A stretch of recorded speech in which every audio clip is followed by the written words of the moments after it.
जय जगन्नाथ फ्रेंड्स आपण मान प्रिय धारावाहिक केदार गौरी रे देखिबे जबरदस्त सीन अच्छी। गौरी कॉल करी गुरुदेव को कहिबे जेतेबेले मो झियो आ सानमा आमना सामना हेबे सेतेबेले कोन हबो। तापरे गुरुदेव कहिथिबे जे जेतेबेले माधवी तम झियो को छुईबो ता हाथ जळी जिवो।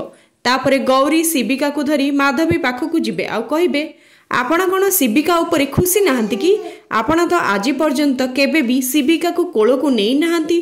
तापरे माधवी कहिबे दे ताकू दे मो कोल को दे। तापरे माधवी शिविका को छुईबा मात्रे ही माधवी को हाथ जली जिवो। ए सब देखी गौरी मने मने कहिबे जे या माने शिविका होची मो झियो। हेले फ्रेंड्स गौरी कौन समस्त को कहि परिबो कि शिविका मो झियो बोली आमको कमेंट रे लिखि जणांतु। आगो को कौन नुआ ट्विस्ट रही जानबे पहले आम चैनल सहित जोड़ी होकि रुहंतु आ देखु थांतु केदार गौरी। फ्रेंड्स आज एपिसोड टी भल लागले वीडियो टी को गोटे लाइक करी चैनल को सब्सक्राइब करबा को आदौ भूलिबेनी आ आपनक संग मानक सहित वीडियो टी को शेयर कर देबे। जय जगन्नाथ फ्रेंड्स, धन्यवाद।